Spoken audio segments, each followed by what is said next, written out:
Welcome to Politics Done Well, Right. My name is Egberto Willis, your host. Good morning, Houston. Good morning, Harris County. Good morning to the great state of Texas. Good morning to the United States. And of course, good morning to the rest of the world and to every corner where our 100,000 watt transmitter sneaks in. Well, actually, it doesn't sneak in, it barges in. Good morning to the great studio where geniuses, El Senor Howard and Jack. How's everybody doing this morning?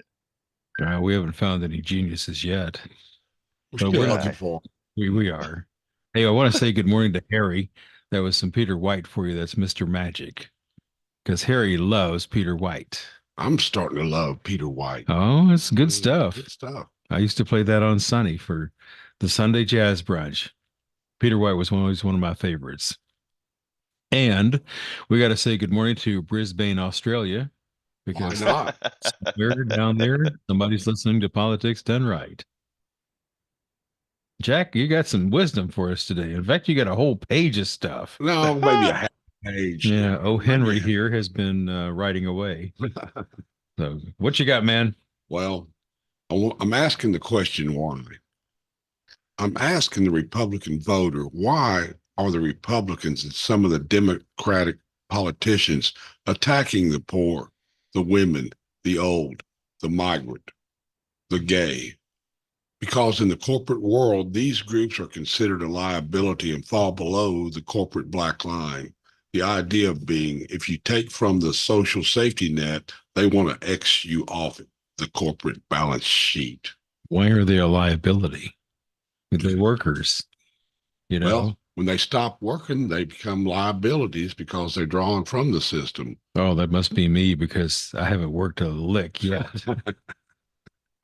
Oh, we know better than that. We know better than that. But you know what, Jack? You're absolutely right. But an economic system where you're just a cog, that's what happens. An economic system, and that's what we have. And we've had that for a long time. And we need to make a lot of modifications to remember. I always draw this picture, and I was in a long. I was telling you before we got onto the show, I was in a long, long meeting yesterday with some progressive organizers, and it was interesting because we're talking about the things that we need and so forth. And my thing is like, if we could just get everybody to understand that what we put on the top of the top of the diagram, if we could just have human being on the top of the diagram, life would be so much better for everybody, because everything that we do, the first question that we ask is, how would that affect Jack? How would that affect uh, uh, Joe, Howard? How would that affect? We keep asking the questions, but like I did on a panel once, it turned out that we came up with some ideas, and the moderate, the progressive, and the ultra lefty, which was myself. Actually, progressive was me, and this other guy, the Democrat. Then we all came up with some programs and saying this would be great, social this, etc. But then the guy that was the business Republican guy, the first question he asked was, "But how would it affect business?" And the other two folks didn't say much, but I got sort of perturbed, and I said, "Why is the first question you asking is business? Is humanity there to serve business, or business to serve humanity?" I don't, Exactly. you know. Exactly. And that is what that is where we have failed in an economic system that always puts capital as the bottom line. Because once you do that, right, you make all these different compromises on humanity. I mean, when you say things like we can't afford to have healthcare for all, you've allowed an economic system to be built that makes that a possibility. Does that mean that that person has to die? When you say that we can't feed everybody, or we can have a system that allows everybody to be fed, and this trope that says there are these lazy people that don't want to do anything. I can make anybody look lazy. In other words, you know, I go to South Park, I go to Studi Wood, I go to Third Ward, First Ward, any one of these places. Go to the bus stop right now and see how many people are there. And then later on, right in that same area, you might see a few vagabonds on the streets. You may see a few vagabonds on the street, yeah. And what our economic system do is it takes those vagabonds that you see on the street and it makes it the image of the people who are poor.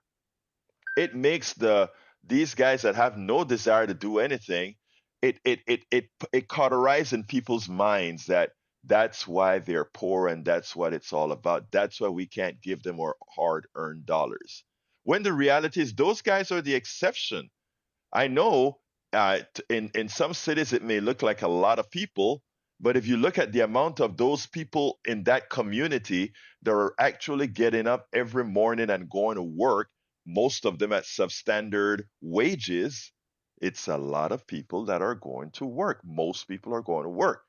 And what the system does is it tries to put so that we can't ask the system to be better for the wealthy to pay more taxes because they use more of our roads with their trucks. They pollute more of our water with the products that they make. So they owe us more taxes. Instead of saying they should do their part, we try to make them seem like they're so much above everybody else, which they aren't.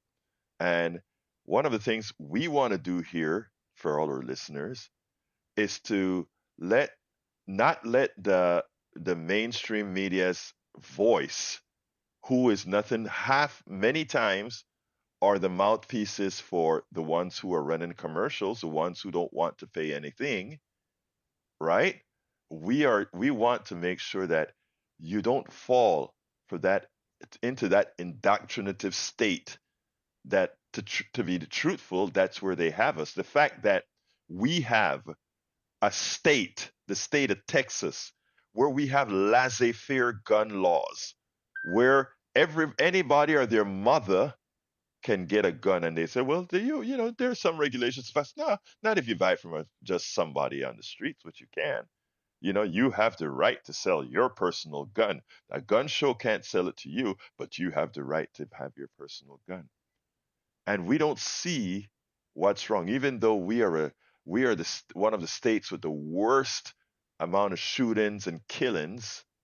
But hey, it's okay because the Second Amendment said no, it's not the Second Amendment. It's the gun lobby making you believe the Second Amendment said it's okay for a lot of people who shouldn't have guns to have guns. And it's again business over humanity. Every time you watch TV and you see those killings on the news, remember how many killings occur in Houston and around the country that you have not seen on the news. I mean, we have to take responsibility for our own government. When those who like to say our government, something is wrong with our government, there's nothing wrong with our government. Our government is we the people. We decide what kind of government we want. We decide. You have a whole sect right now that have decided that somebody who wants to grab on women's private parts, somebody who has created false universities and taken people to the cleaners, taken their monies away on a lie. A person who has created water companies that have sold nothing but water as something special. A person who has allegedly, not allegedly, the judge said it, raped a woman. We have the government is who we decide to make represent us.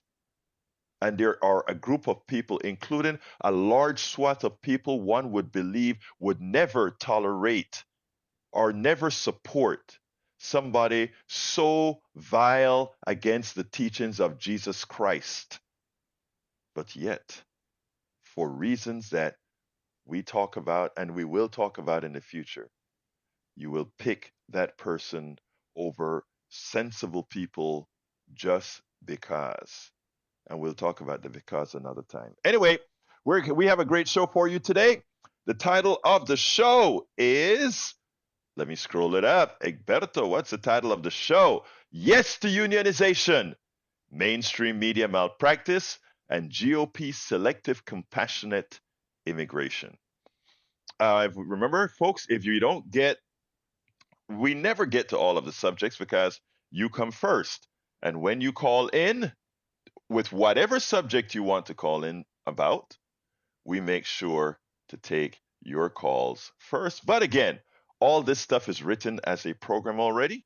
So you can always go to politicsdoneright.com/newsletter to get it. And that's our promise to you. But anyway, yesterday, rather earlier this week, I got a note that said, Egberto, you are going to love this.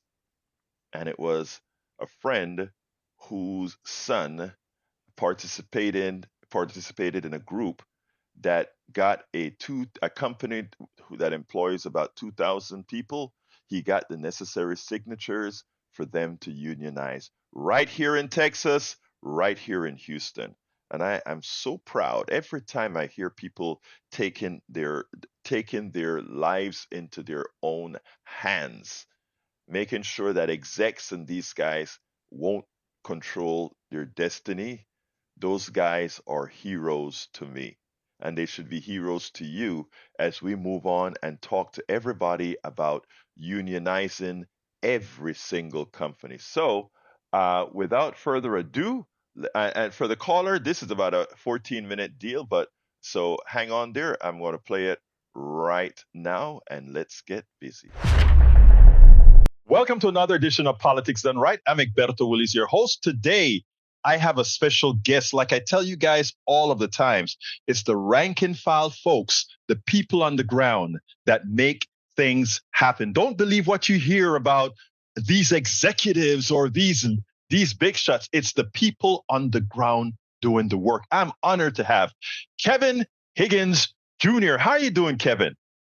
Hi, how's it going, Alberto? Good to I be am here. doing great. Let me tell you, a newspaper article came out titled, Workers with Harris County's Nonprofit Mental Health Provider Seek to Have Union Recognized. Let me tell you, Kevin, I'm one of those people who believe every rank and file worker should belong to a union. Tell me a little bit about what you guys did at the Harris County Mental Health Provider. Tell me a little bit about it. Yeah, so wow. Okay, so about 10 to 12 months ago, we reached out to CWA and we started discussions on how we were going to create our union. And we've been in touch with our organizers at CWA, and we've been collecting signatures for the last, like I said, 10 or so months. And we've designed a union logo. We've met with, Rodney Ellis and Lena Hidalgo, and we have a lot of support in the local political community. So we're kind of building a little ecosystem here where we can get leverage to kind of state our case and get what we want. Now, according to the article, you guys haven't seen significant increase in the wages and benefits over the last 20 years or so. Is that correct? Yeah, that's correct. I think we got a slight, like 40 cent raise last year. It's not significant. It's not adjusting for the cost of living and the inflation that we're experiencing, and kind of burden as workers to kind of suck it up and take it. But yeah, a lot of workers have been here for 20 years and have not received a significant raise or received any kind of expansion of benefits, for instance. Like it's becoming a problem because we're being sort of priced out of the same community that we're serving. That is amazing. That seems to happen all the time. Now, this is the Harris County. This is a nonprofit. Is that correct? Yeah. So it's kind kind of a weird situation because they like to use the term nonprofit when it sort of benefits them, but really we're an apparatus of the county. We're like I guess that's a good question because, like I said, they like to use they like to use certain language when they don't have money. Oh, well, we're a nonprofit. We can't afford these increases, but they have access to government funding. They have access to state funding. They have access to federal loans, and they can, if they wish to, you know, file for them. Now, the But Harris County, yeah. yeah, the Harris County, the Harris Center for Mental Health, you guys have 2,000 workers. And I imagine if you take a look at it, I imagine the executives that run this particular quote unquote nonprofit, they never Yeah. suffer not having their high wages, correct? The executives of this organization. Yeah. So the executives, so it's interesting you say that because they have not been transparent in their salaries. We haven't seen in 8 years. 8 years they have not disclosed what their salaries are, what their bonuses are, and a lot of people are a little frustrated by that because transparency would be nice in this situation. If everybody had to share the burden of, pulling up ourselves by the bootstraps and tightening our belts, that's one thing. But you can't ask people to do that while simultaneously not disclosing your your salaries or your bonuses. Absolutely. So, Now, yeah. what services does Harris Center for Mental Health provide to the Harris County community? Yeah, so we're the largest mental health provider in the state of Texas. So we serve a lot of people. We do everything from crisis intervention, IDD and autism services, emergency mental health services. That's where I work at the Neuropsychiatric Emergency Center and Stabilization Center. Case management. Um, we do jail diversion and kind of jail rehabilitation. Oh boy, the services seem to be endless. The longer I work here, the more programs I learn about that we're involved in. It's endless. It's a So lot of work. it's Yeah. extensive. It's a necessary service, especially in these times when we have a lot of mental issues, mental health issues with our population. And it's not just the Harris County population; it's the population of the United States at large. Now, interestingly, uh, people have been trained, they have been indoctrinated over the last several decades, probably 40 years or so, actually more. I don't know if you know, there's this stuff called the Powell Memo that has been trying for decades to, well, it's a blueprint to try to disenfranchise people. They don't quite define it that way. And one of the things were to malign unions. And for the longest time, unions have been maligned, and the people that would benefit the most from unions have been convinced that unions are not good Yes. for them. That's why Oh I boy. was so Yeah. excited when I saw the work of a young person like yourself actually engage your workforce to ensure that you got enough signatures to make forming a union a reality. Tell me about how you accomplished that. Yeah, so we worked very closely with CWA, and we have a lot of great people within our own organization, and we kind of like set this foundation work for networking, setting up forms of communication, message boards, getting the word out within the workplace, and then kind of like having workshops about how to meet and reach people at work, and kind of like kind of just the do's and not to do's of approaching people about forming a union. And there was a lot of work, a lot of meetings that went down, and we kind of had to kind of organically create this environment so we could do the work. Now, Now, what kind of pushback did you get from the executives? So far, um, there's been a lot of like double speak, kind of like, oh well, we don't think a separate organization should be getting in between us and our employees. Of You know, course. there's a lot of like famous tropes that Right. like a lot of like anti-union tropes that kind of get thrown out there. Um, I want to, yeah, there's a lot of like that kind of language. I haven't experienced anybody confronting me about my union activity or participation, but I know that some of my colleagues, brothers and sisters have felt some of that. But I can't personally myself speak to like individual, um, any altercations. But yeah, so I think we have seen some statements publicly by Wayne Young, who's the CEO, uh, basically kind of doing like a double speak, kind of not wanting to really, um, not wanting to address the issues that we're presenting, saying things like, "Oh, well, I have an open office. My door is always open. Of course. Anybody can come in."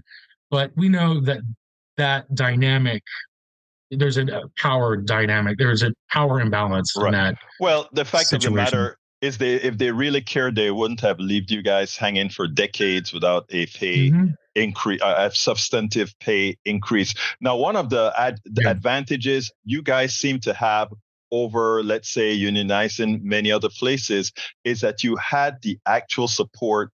Or it seemed to me like, based on what I'm reading, you had the support of Lena Hidalgo and Rodney Ellis. Is that correct? that's correct. Yes. Yeah, we had kind of a little press event with the media on Thursday, Mm-hmm. and there's a Houston Chronicle article about that, and they were really gracious with their time, and were able to, yeah, it's great having people like that back us, Judge Lina and Hidalgo and Commissioner Lena Rodney Hidalgo, Endless. Yeah. Rodney Ellis, yes. I mean, and that is Um, so important that a part of government comes in and say, yes, we are standing up for the people and that we know what how the system have left many so aggrieved. Now, if you had some, first of all, like I said earlier, many people have been indoctrinated into a false belief that unions are not good. What advice would you give to somebody who wants to do what you and your team has done at the Harris Center for Mental Health to start a union? Like I said before, a, corporations have unions. They call them trade unions. They call them all kinds of the metallurgy union, all these things where they get together so as a force they can attain something. In your case, they try that to make employees not do that. What would be your advice first to convince the employees that unions are a necessary thing, and secondly, have the courage and the fortitude to do it? Yeah, so one thing that unifies all of us is we all have a boss and we're all workers, you know? So when you can kind of get down to kitchen sink politics and talk to people about their day-to-day issues like the price of gas, price of all these amenities that have gone up, and you explain to people in basic terms that like if we get a union, our pay is going to significantly increase and we'll actually have a seat at the table and we'll be able to democratize our workplace. So when people hear things like democratize your workplace, pay increases, um, expanded benefits, people are a little more receptive because there's, like you said, there's been this um, campaign for the last 40, 50 years, before Reagan, I'm Right, assuming, of right. anti-union um, sentiment within our political discourse. But yeah, I mean, when you just break things down item by item, talk to people about about day-to-day stuff, and they tend to relate, you know. They Look, like let me the idea of a democracy at work, you know. It is so important, Kevin, and that is what's so exciting. And when I tell you, I am genuinely excited because for all the things that we promote, and that is people taking command of their own lives, people taking command of their own personal economies. That is what you have done. That's what you all have done collectively, which is, I think, one of the most important things to do to give people hope, to give people to make sure that people know we can't empower them because they're already empowered. They just needs to use said empowerment like you all did to get the job done. The last question I always ask is an easy one, but yet a hard one. What would Okay. you have liked me to ask you that I didn't? Gosh. I told you. Oh my gosh. Alberto, you were very thorough.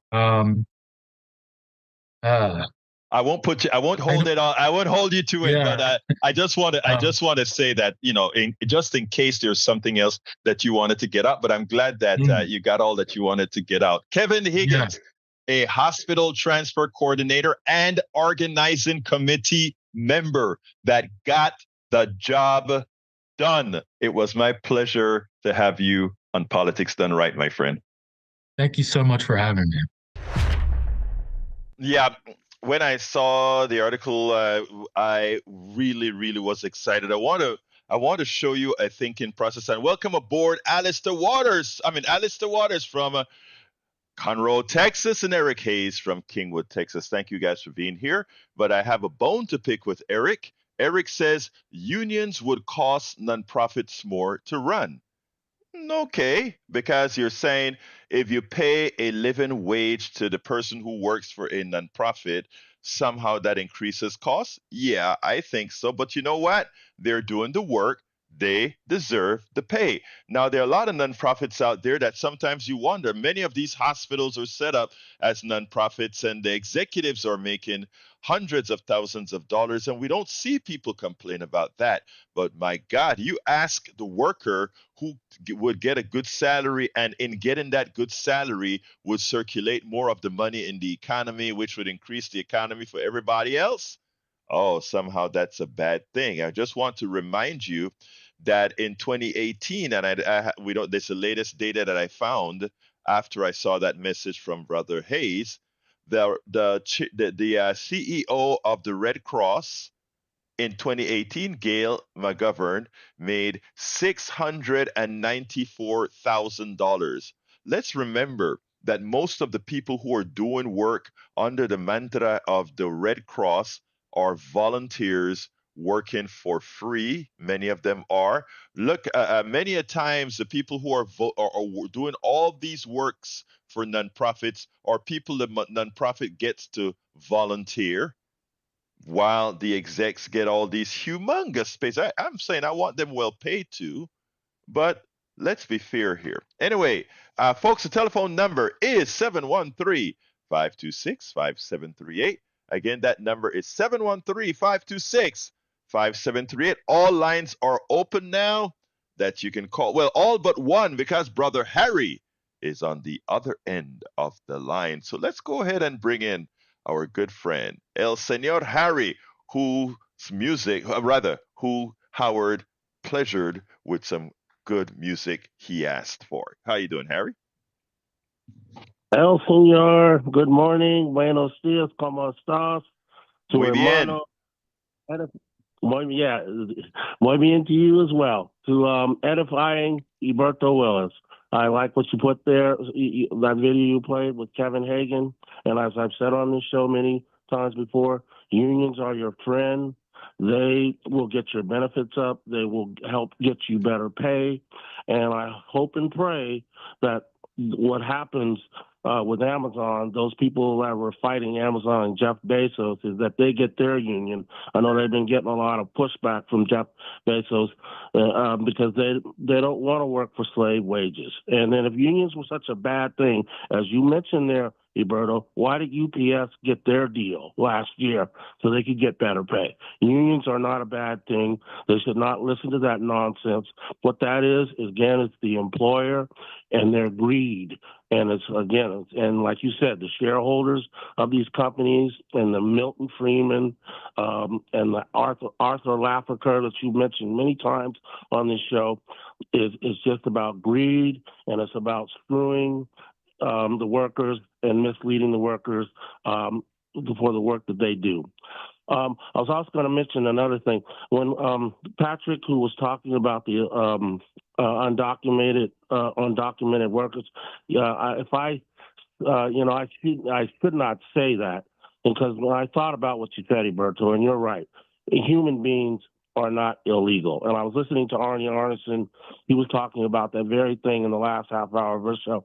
He mentioned undocumented, but she used the word illegal. And human beings are not illegal. It's just they're not. The ones that are born here aren't documented. And when I was saying, when I say when you come to this country, you do it the Alberto Willis way. You go and take the citizenship test. You get your green card like you did, Alberto, and you do that. Now, it's not as easy for everyone to do that, and they try to do a quota to try to stop people. And a lot of that is because they don't want too many black people or brown people here. It's just discrimination and racism. And like I said, our system is a joke. And those as far as immigration, that is a joke. And it's just they want to exploit people. And those people, as Patrick pointed out, that hire these people, they're the ones that need to be prosecuted for breaking their own joke of immigration laws. And I'll mention one other thing. My brother and I were talking because I just found out that Ron DeSantis suspended his campaign for president. And my brother and I were talking a few days ago, and he thinks, this is what he thinks. He thinks what's going to happen if Donald Trump does get convicted before he is the nominee, he'll make, if he becomes the nominee, I should say, he'll make Nikki Haley the vice president, and if the Republicans should win and Donald Trump is not going to be president, then Nikki Haley will assume his position, and then she'll pardon him, because she did mention weeks ago that she would pardon Donald Trump if she became president. I was wondering what she did. I mean, look, that your guess is as good as mine, but she did say that. So if she said that, and it wouldn't surprise. I think also because she beats so far in the poll, and like I said, so far without any pushback from Democrats yet, she is up by anywhere from 5 to 10 points over Biden in a head-to-head, and a lot of this has to do with it. I've come to the conclusion that everything that Biden does is really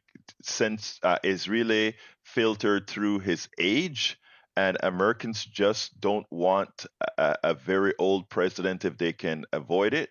And so all the good things that have been successful in an economic system like we have, which is what has occurred with under Biden, it just goes over the heads of many, because again, they're just seeing Biden. Now, as far as but again, like I said, that's what we have right now. That's what we have right now. But Harry, I got another call coming in, so give me a quick closer. Yeah, okay, a quick closer. Thank you, Howard, for playing The Avenue by Bonafide. I liked your comments about that song. I thought you and Jack would love that song. And thank you for playing Peter White. And I'll keep sending you more songs. So you all three of you guys keep edifying. Oh, I did mention one other thing. Mitt Romney, I was wondering, I sent you an email, Alberto. I want you to play, when you get a chance, play the Mitt Romney speech of Donald Trump being a con man, a fool, and playing the American people for suckers. I said that last week. I'll look for that, because that is something I would want to play. You're a good man. Thank you very much, Harry. You have a good one, okay? Gotta remind people. It's very important. Thank you, brother. You too. Let's go to Johnny. Come on in, Johnny. How are you doing? Morning, everybody. It's a toasty 42 degrees outside my front door. Telling magic. Yeah. But it was pitch dark outside, so my being naked and wrapped in a blanket didn't matter much. There's another way. There's another legal way for people to enter this country and become citizens that Harry neglected to mention. You know what that is? Have money. Well, yeah. No, I'm talking about the poor people who are scared and frightened out of their countries in order to become workers here on the cheap, under the table. They show up at the border. They're supposed to be able to show up at the border at the nearest station where you've got Border Patrol agents. And guess what? They're allowed to, by international law and our own law, allegedly, reportedly, to say who they are, where they're from, and they're seeking asylum, or they'd like to be citizens. And then they're supposed to be processed. But what do? Our border guards, they chase them away, and they kind of encourage them to go underneath the underpass. And when the border guards when those who are Republicans on the other side of that underpass see them coming up the underpass, then they're allowed to legally arrest them. And that's what they've been doing. The same guys who kick those bottles of drinking water in the desert looking so smug and happy. See, so there's always a way to subvert the law, isn't there? Yeah, I mean, look, the immigration issue is a mess on several accounts, Johnny, and it's our fault for not having the right kind of immigration laws that thinks humanity first. I mean, and secondly, the most important part is our foreign policy, well, our economic foreign policy in these countries, and we only we always look at scabs here, the scab. We never look at what's underneath the scab, what's causing the infection. But Johnny, I got to run to somebody else now. Thank you so kindly for calling. Have you And read John Perkins? Read John Perkins, Confessions of an Economic Hitman. oh yeah, That'll Johnny, I interviewed John Perkins. You did? Yeah, I'm on. Because you said the next time I have a hiatus that I'm going to put a tape show, I'll look for that John Perkins interview. It is still relevant. I'll look for it and put it on. Okay. Right. That's where we fill in the gaps where you and I can't do it in 2 minutes on the phone with each other. Exactly. So We'll talk. Thank you, brother. Peace. Wake up, Joe. Do your phone policy correctly. Oh, you're going to pay the price. We will too. Have a good There night. you go. Thank you, brother. Peace. Anyway, folks, that was actually very much so. So I mean, anyway, folks, 713-526-5738. Let's go ahead and go to Hunter. Come on in, Hunter. Hunter, you're on. Hello? Yes, you're on. Hello, you there? Yes, sir. Yeah. Hey, I was trying to think of a good question to ask you. Okay. All right. So, you know how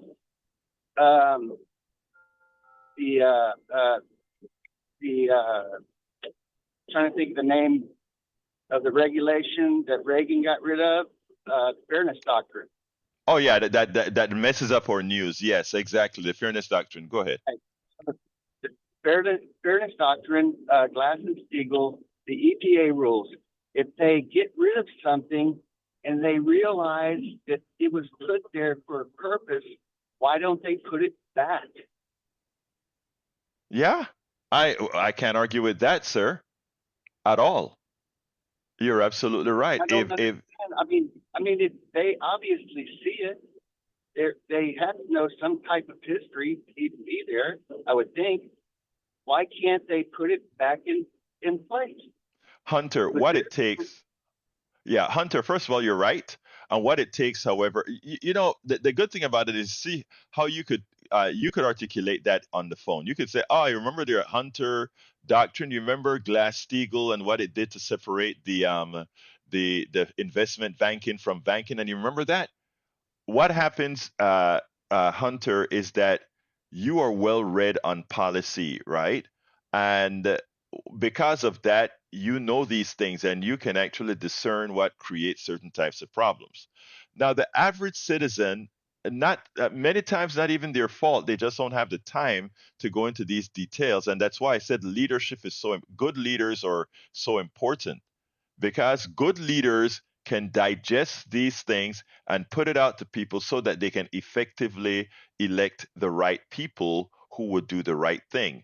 One of the expectations I have with this show, one of the expectations I had a long meeting yesterday with some great progressives.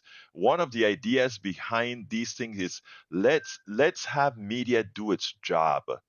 I had a piece to play about the media today. I don't know if I'm going to get to it, but it shows perfectly what's wrong with the media. So, Hunter, let me go to Ray, and if I'm left with 15 minutes or so after Ray, I'll play this 7-8 minute video. Okay?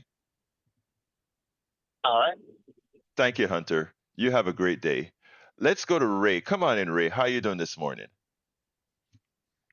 Buenos días, mi hermano. ¿Cómo estás, mi hermano favorito? Talk to me. Yes, sir.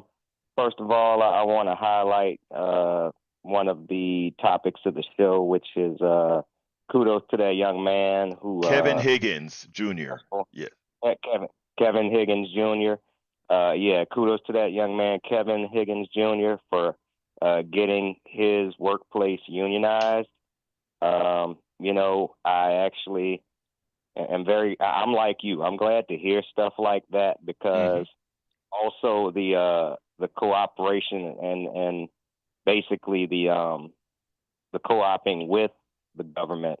A shout out to Lena Hidalgo and Rodney Ellis, who I Absolutely think very highly of, and support to the highest. You know, and I also want to just kind of say to the conservatives who always want to label Rodney Ellis and Lena Hidalgo. Oh, they're these underground communists. They're these Marxists. Guess what? You know what? The thing that the conservative right wing hates to admit about people who believe in Marxism, and you have a very esteemed guest that you, Mr. Richard Wolff, who studies Marxist economics. One of the things that you said and touched on in the show is that unlike these, vulture capitalists, people who've been indoctrinated to believe that it's in their best interest to protect the interest of business first over people, Marxists believe that human rights should come first. Now, you could argue over the practices of the Communist Party of Russia and but the ideology is always human rights first. That is so important, Ray. And the chart that I drew yesterday, that's exactly what I talked about. If you put humanity first, things like capitalism, socialism, all the isms become the secondary issue. And you use the benefits of each system in each area to best support humanity. If you look at it that way, if you then we get the right balance of programs, etc. But Ray, so I was gonna run and play the video now, but another call is coming in, so I may have to tell folks to go to politicsdoneright.com/newsletter, politicsdoneright.com/newsletter, to get the link to the story about that. I gave two clips of CNN, an interview that they did. I want you guys to see in the same interview, one with Tim Scott, the other one with Chris Coons. You got to see how the media operates there. Ray, anything else before I jump to Brian? Oh yeah, if you want to start with the immigration policy, let's dump Trump and all his ankle. Thank you, brother. You have a great day, sir. Let's go to brother Brian. Come on in, Brian. How you doing? Good morning. Good morning, sir. Oh, yeah. What I see about socialism, or what you just your caller's just talking about, Marxism, it's always the individual struggle against the big machine, isn't it? Not the other way around. Yeah, well, first of all, it's not the individual struggle against the machine. It's simply humanity first. That's all we want. Humanity first. Okay, well, I see it differently. Okay, let me hear it. Struggle against, yeah, I see the struggle against the 453 different agencies that the United States has with departments, Department of Education, the regulations of the EPA, the small business associations that have regulations that they have to enforce. 453 of them the last time I counted. Right? Okay. So you take into consideration a man's out there trying to earn a living, right? It doesn't matter who he's working for. He's either working for himself or he's working for someone in the government. True. Small business people, they don't want big government in their business. What is big government? What is big government, Brian? What is big government? Yes.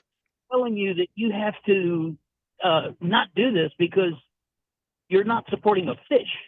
Okay, so let me ask you this. And this is where I mean, I don't doubt that there are outdated regulations. I don't doubt that there are bad regulations. But the thing about it is, if I listen to your tonality, you would give the impression as if you want no regulations. The thing about it is, the reason we have a lot of regulations is that we have a lot of products, we have a lot of things out there on the market that can affect human beings. So my question to you is, as opposed to generalizing, we don't want regulations and there are too many agencies, I think what you should be doing is coming out with a specific regulation that you want gone, why it was created, and why you think it was gone. I think if we started having that kind of discussion, it would make more sense than just saying bad regulation. Because let me tell you, I'm going to have the person running for Railroad Commission on our show this week. And there is a part of Texas right now where all the salt water that they threw into these wells, in very old wells, that didn't have the appropriate regulation.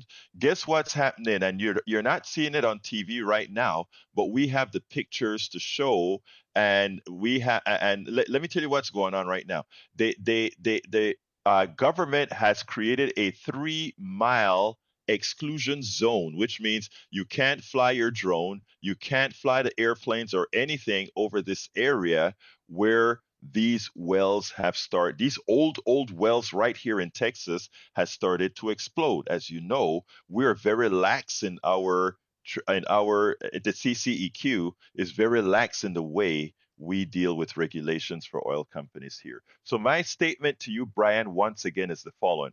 I'm not discussing with you whether about these agencies. I'm saying if Brian has a problem with specific regulations, Brian should tell us what those are, and we can have an intelligent discussion as to why they came to be and why we should get rid of them. And if we get rid of them, what specifically will occur.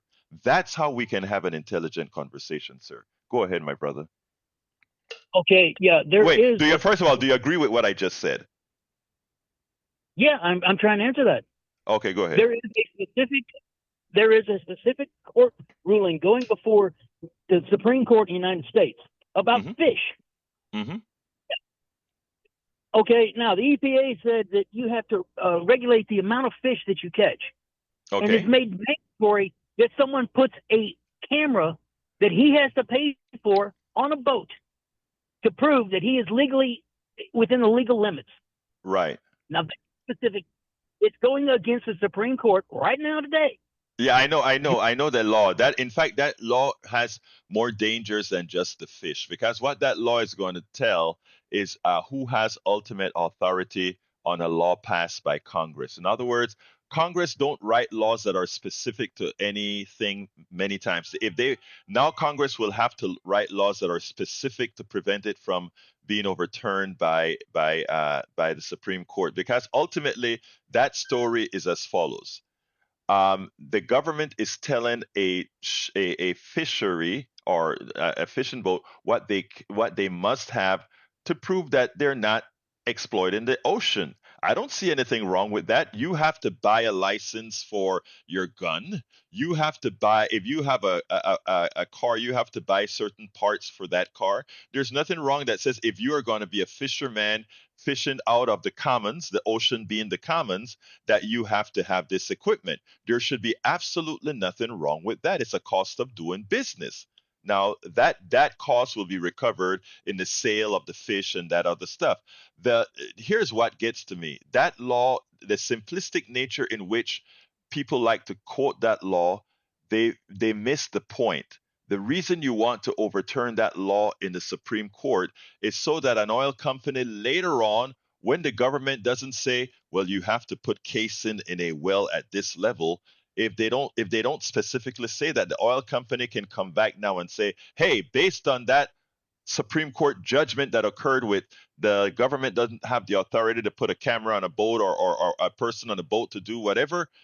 On that is how the Supreme Court works. So this little this little case that you have going to the Supreme Court has huge implications to our to further regulations, and that is what people like yourself so far hadn't gotten. When you understand that, you'll see how that is a detriment to not only me and many others, but even you. But Brian, I got to go to Augie. But I thank you for bringing that subject up, because that is something that I probably need to cover in more detail. That law, the Supreme Court, that's going in, that it becomes a dangerous precedent that it would set if the Supreme Court supports them. All right. The Supreme Court should support that law. Well, we'll talk about that some other time, because you're right. Yeah, put a camera on the boat, a private boat. Yes, yes, and that way it's not a private boat. It's a private boat, but it's fishing out of the commons.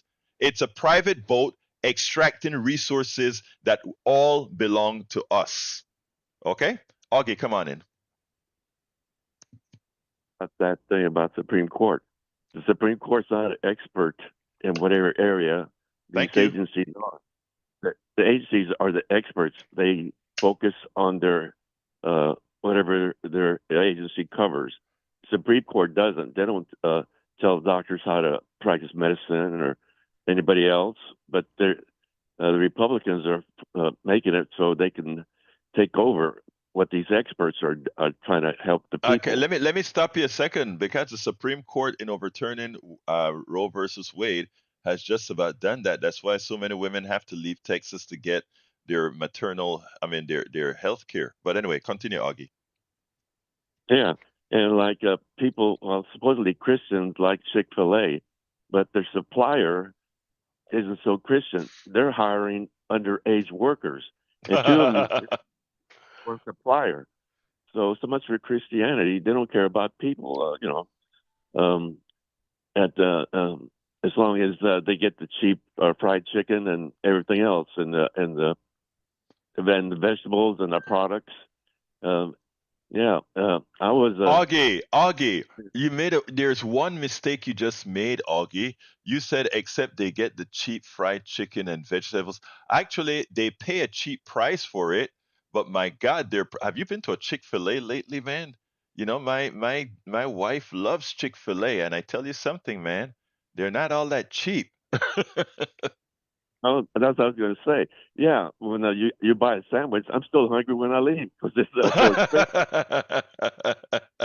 I hear you, man.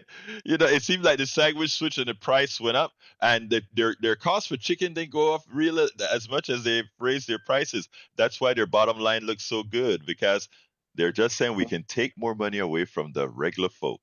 Anyway, what else going on, Augie? And when I was a worker, it was a great thing we had unions. It helped me a couple of times because at one time, I remember growing up in the 50s and 60s, we were told if you work in the mailroom of some corporate business, you have a chance to become CEOs. And at that time, it was possible. You were working in the 50s and 60s, Augie? Oh, no. I was a student, and they told us at school. You know, oh, we would okay. hear these, I was going to say, you sure look too good to be working in the 50s and the 60s, man. Yeah. No, but in the 50s and 60s, I was facing the prejudice that was legalized, the hate, the racism. Mm-hmm. I got kicked out of a store when I was in third grade. But I Right. didn't realize we moved to a new neighborhood, and I walked to school, and this old man opened a screen door, had a piece of paper, asked me if I'd get him these things at the grocery store, and he had some cash, and he said, "Keep the change, keep the change." Man, that was magic words to me. I ran to the store, and I was brand new to the neighborhood, but I knew there was a store nearby, and there was a lady there. And she looked like one of those TV moms, like Leave to Beaver's mom, and Uh-huh. she was talking to white workers. And I was waiting patiently and thinking, okay, when she finishes, she'll take care of me. But she saw I didn't leave, and then she wasn't so nice anymore. She had this mean face and an ugly voice, and told me in no uncertain terms to get out of there. And I was in third grade, and that's the first time I Wow. talked to people like that. And then I ran. She scared me, and I ran out the door. And then I looked in the window. I rushed in there. I didn't see the sign in the window. But we don't serve blacks. I'm not sure to use that term. We don't serve Mexicans, Indians, meaning Native Americans, Jews, Catholics, and dogs. And they threw dogs in there to tell how much they hated those 5 groups. And they had like Wow. 2.5 strikes against me because I was Mexican heritage, Catholic, and I didn't realize it, but the part of me, we have an Indian in our genealogy. So I had like Wow. 2.5 right then and there. Well, brother, And I hear you. Hey, man, I got to go, Augie. Look, thank you very much for your words, my brother. We got to go and throw this to the studio, and we'll talk to you tomorrow. Hey, studio, how are my favorite peeps doing? I am just shocked. Why wouldn't they serve dogs? That's just wrong. Oh. Augie was going on the list of things, and well, did you have your dog with you? I don't mean to make light of the whole situation because it was deplorable back then, and it's gotten a lot better now. It's But gotten a there's lot. It's gotten a lot better. But I tell you something. We were talking at our meeting yesterday, and we just kept on saying we need to bring a whole lot of stuff out into the open because a lot has gone underground. And as progressives, me, myself, and these groups was like, we got to find a way to get to people because there's a force out there that's working against us. But anyway, not my time to talk. It's your time to talk, and Jack's time to talk. Jack, what you got? Media speaketh with corporate tongue. Except this one that doesn't speak with a tongue. You All know, right. I love that. I love that. Anyway, folks, look, thank you all who called in. Please go to politicsandright.com/newsletter and listen to that CNN clip that I did and the article that I articulate. Please, it's very essential that you see that. Thank you, callers. Thank you, Jack. Thank you, Howard. Thank you, everybody. Love you all. My name is Egberto Willis. This is Politics and Right. And you guys know how I end this baby. I am what? Out.